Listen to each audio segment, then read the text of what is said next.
Hi there, Taz Roro here, real estate practitioner out of New Jersey. Today, I'm coming to you with a very important video on how to negotiate repairs when you buy a home, or rather when you sell. This is from a seller's perspective, right? So in the state of New Jersey, we are considered an attorney state, which means that there's a real estate attorney involved in our transactions that help sort of structure and negotiate some of the items such as repairs, along with your real estate professional, right? So first and foremost, when you accept the contract, right, the offer on your home, depending on if you're an attorney state or not, it's probably helpful to have some type of limitations around what type of inspection items you're open to entertaining. So in the current market, for example, something that has become very normal is limiting inspections to what's called structural, environmental, and mechanical. So what that means is the buyer is going to limit their inspection request, if any, to those items and not necessarily ask about, say, cosmetic things, right? So that's one of the first things you can do to risk mitigate. The other is to make sure that the inspection gets done right away after accepting the contract. That allows you time to plan and risk mitigate. And for some reason, if this particular buyer doesn't work out, you're not staying on the market and wasting your time, right? So these are all sort of leading up to how to negotiate the inspection. And then also making sure that you have enough time to respond to their request in case you need to go and get a contractor to get repair estimates and things like that.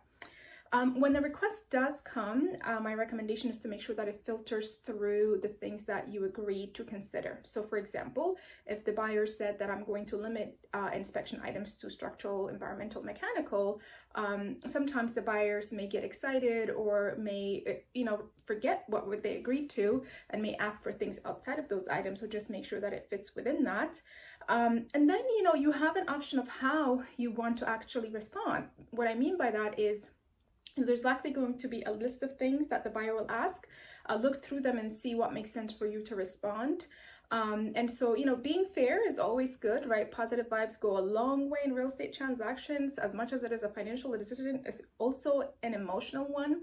And when buyers and sellers feel like the other party is performing with, best interests and good faith, then generally things tend to go well. So you may look at the list and say, this makes sense, this makes sense. You may even come up with issues that you didn't know you had because maybe you didn't have a professional inspector come out and inspect, right? So I think, prioritizing what you're willing to repair or not. And then the how is, okay, do you have the time to have a contractor come in or a repairman come in and give you an estimate and have the appointment, have them, come and do it? Or do you want to offer a credit towards that work, right?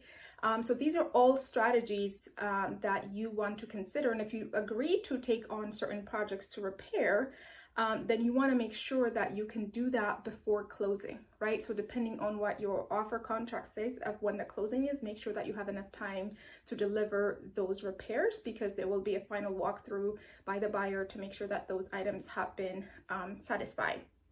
And so I would also say that I'm looking at my notes here. So we talked about being fair. We talked about considering time versus cost. So, some people may have the time, and may even enjoy the project management piece of getting it done. The buyers may also come with their own estimates, right? They may have a contractor come in and do an estimate of the repair that is needed. So you can either take that or you may consider having sort of your own contractor come out and do an estimate for you of what the work is worth. So these are all things to consider as you're negotiating repair requests by a buyer on your home. I hope that this information has been helpful to you. This is just some general guidelines to help you think through some factors as you're considering selling your home. If they have any questions about selling a home in the state of New Jersey or anywhere really nationally or globally, please feel free to comment or DM. And let me know what other topics you're interested about hearing. I'm happy to talk about some examples, from the field as I'm experiencing it, and share some strategies that are creative to risk mitigate both for sellers and buyers. Again, this is Taz Roro, real estate practitioner out of New Jersey. Thank you for watching this. Till next time.